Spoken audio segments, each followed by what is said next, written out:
welcome back to my channel for another video. Today I am sharing my monthly goals with you for the month of May. Every single month I pick a different goal in each of 5 different categories: homemaking, parenting, a personal goal, a family goal, and then a parenting goal. Did I say parenting already? No, I think I got them all. Homeschooling, maybe I doubled up on one. And I just like to focus on one thing in each of those 5 main areas of my own personal life as a way to not overwhelm myself with having too much on my plate. I totally recognize that some of you cannot have this many goals for the month, or you feel like goals are setting you up for failure. But for me, this is the way that I keep from overloading myself. I feel like it's the best way for me to establish a habit by focusing on one thing over the course of a month, and then I can add additional goals in future months, and I kind of feel like I have one thing under my belt doing something well, and then I can add another goal on top of it. Because if I didn't make these goals, then I would say, like, this month I'm going to drink 32 ounces of water every single meal, and I'm going to run 7 times, and I'm going to cut all of my sugar, and we're gonna read this book, and we're going to work on this chore, and we're gonna make sure we establish this habit, and it would just become way too much. So I like to just focus, kind of narrow it down and focus on doing one thing well.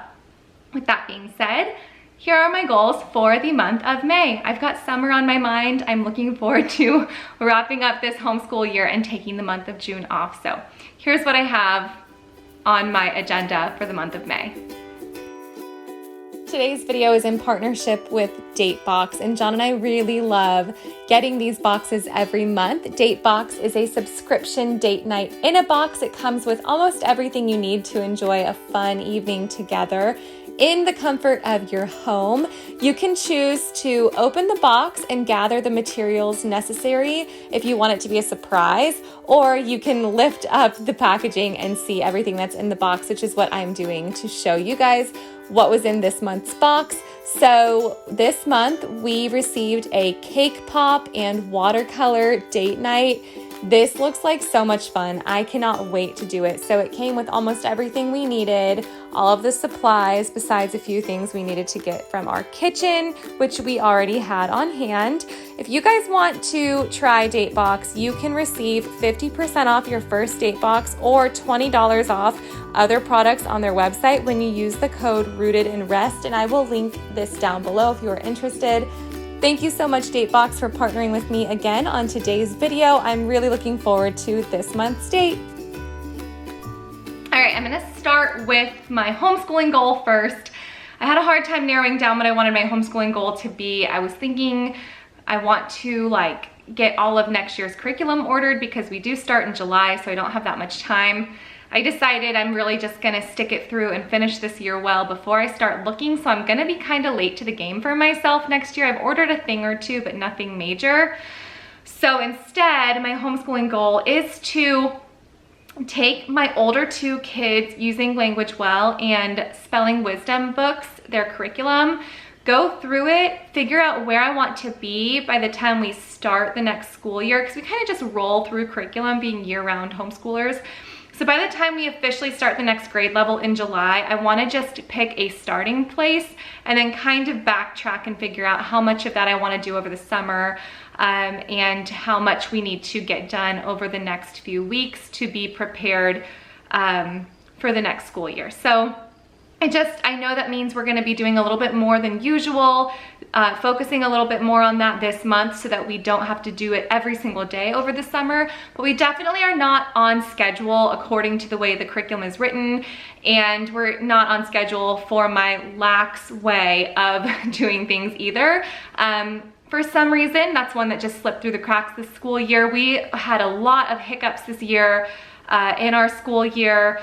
A lot of outside personal circumstances that we absolutely had no control over, and then some we did have control over. But the daily academic type of curriculum, a lot of that kind of slipped through the cracks. If it involved me setting it up for them, a lot of things they can do on their own, like their math and their independent reading and things like that. But this requires my attention, my setup, my intentionality.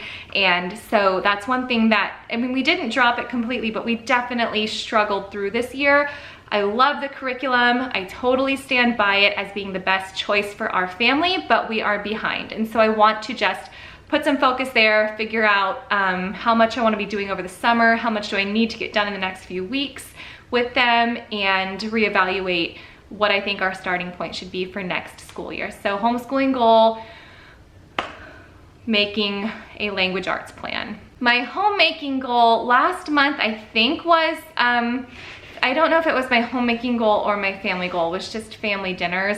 And it was just so lovely, and we're going to continue that this month. We always do family dinners, backstory, but I enjoy them, and so we kind of shifted the time. I wanted to make a little bit more space for them, be a little bit more intentional with our dinners, try out some new recipes. If you guys didn't see that video, I will link that up here. I tried out a ton of new recipes that were big hits for us, and I had so much fun just being a little bit more intentional with cooking last month. So we're going to continue with that, but I also want to make our bedrooms more of a haven for us. I'm gonna focus on that this month, so that in the summertime, when I am usually like trying to get all of the housework done that needs to get done that I can't focus on during the school year, I don't have too much to do. So I'm gonna kind of go through everybody's bedrooms. I've been working on that with the kids' different bedrooms, but I need to do that in our bedroom as well. Declutter a little bit. I really have a dream of just some peaceful reading space for my kids. We're getting ready in the next few months to totally revamp the utility room. We are having the washer dryer moved out to the garage. Our air handler is being moved into the garage as well. So we have this big space. I'm not sure if we're gonna turn it into another bedroom. I kind of have a dream of making it like a independent office workspace kind of room for the kids as well. Can't really decide what I want with that. So I'm gonna play around with some things in their bedrooms and see if I can create some little spaces for them in their rooms. If not, then that will help us go back to the drawing board for this additional like rec room kind of space that we may have.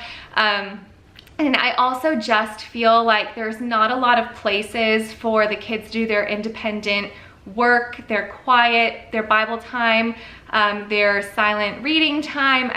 I want to see if I can kind of take a bit that's just your eyes hit a million places when you walk into their rooms. There's so many important things to them. See if I can organize that, thin it out a little bit, create some peaceful spaces in their bedrooms, maybe change out the lighting a little bit to some soft lighting, and then definitely I need to do that in my room. So that sounded like a lot more than it was. Really, I'm just gonna go through their toys, go through their clothes, see if anybody needs some new shelving, and switch bulbs to be softer bulbs, but it sounded like a whole lot more. You got the backstory on how my brain works and how I arrived at that being my goal for the month. So long story short, my May goal is to work on everyone's bedrooms and kind of create a little bit of a softer atmosphere to facilitate some peaceful time for everyone. That's my goal for May. My parenting goal, it's kind of folds right into that mix there, is to just go back to reading to my kids at night. My oldest is 12. She still likes when I read to her. My boys, I just don't read with them ever anymore. I don't know why. And poor little Annie, she has not gotten a consistent bedtime story since she's been like 2 years old.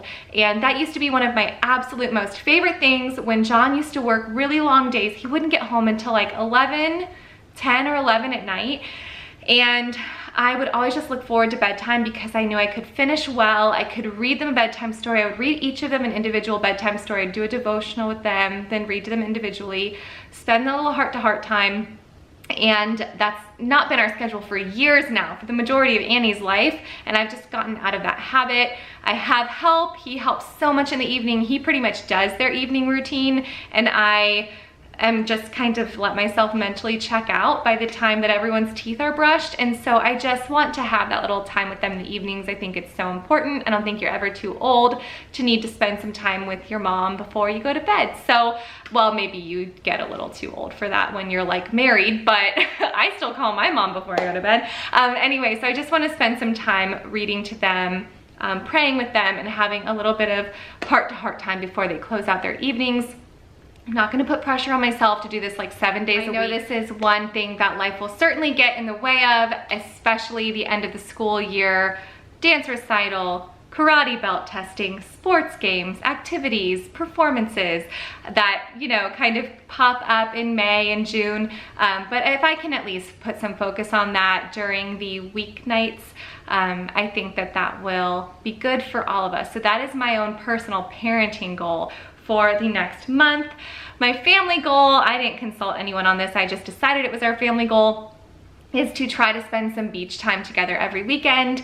We live in a beach town. We are at the beach during the week a ton, the kids and I are, but we don't often go with John. Until recently, we've spent quite a few more beach days together, and every single time I'm just like, this is so nice. Because we do it so much during the week, we don't make space for it so much on the weekends. John works at the beach all the time, and so he is at the beach on his lunch breaks. I'm there with the kids during the week, but we're not always there together. And when we're all there together, it's just a totally different vibe. It's certainly more relaxing for me. I can enjoy the kids, boogie board with them, play with them in the sand. When I am on my own with the kids at the beach, I'm much more, you know, attentive to what's going on, making sure everybody's got snacks, making sure everybody's safe, kind of passing out rules left and right. And I certainly just enjoy it more when John is with us. And so we have had a few beach weekends in a row. It's been wonderful. And so this month I want to just make some space for some beach time as a family on the weekends. And it's going to be perfect because I just got the email that our pool is about to be started on in the next 5 days. And so we will not be able, we're getting our pool resurfaced. We will not be allowed in our pool for 2 weeks while they balance the chemicals, but they suggested more like 4 weeks just for the kids' sensitive skin. They just said it's best if you would give it 4 weeks just to be on the safe side. And so I'm gonna do that to be on the safe side. And so we need to make a lot more space for the beach in the next few weeks. It's like a 7 or 8 minute drive. It's not too bad, but it's not our pool in the backyard either. So we will be there a lot more, and I wanna make sure that we have more time there with John. What that will require of me is being more intentional about packing meals to go to the beach. I try to go with the kids in the morning so that we're home before lunch and I don't have to pack lunch. But I would like to kind of make it more of a day trip with John. So that is our family goal. And then my personal goal is to run. The Peloton has like stunted my running. It's been great. I love the Peloton. It is just way too convenient, and so I haven't run in a very long time. I also wasn't allowed to run for about a month, but even prior to that, I had really dropped off on my running. I love running with my dad. My dad's a marathon runner. I got to run with him from the time I was like 9 or 10 years old, and I have always run with him on the weekends. He is retired now. There's a lot more time for us to run together, and I also would like to keep working on some mileage goals and some time goals that I have. And if I don't start working on that now, I'm certainly not going to begin in the middle of like the swampy South Florida summer. And so if I'm gonna like acclimate to running in this current humidity, I need to start now. I also love running, and nothing does it for me like running does it for me. Even the Peloton, although it's very, very close second. So I'm just gonna try to run at least twice a week for the month of May. So those are my goals for the month of May. Let me know in the comments down below what some of your goals are. Thank you so much, Datebox, for sponsoring today's video. Make sure you check out that discount code, and I will see you guys soon. Bye, guys.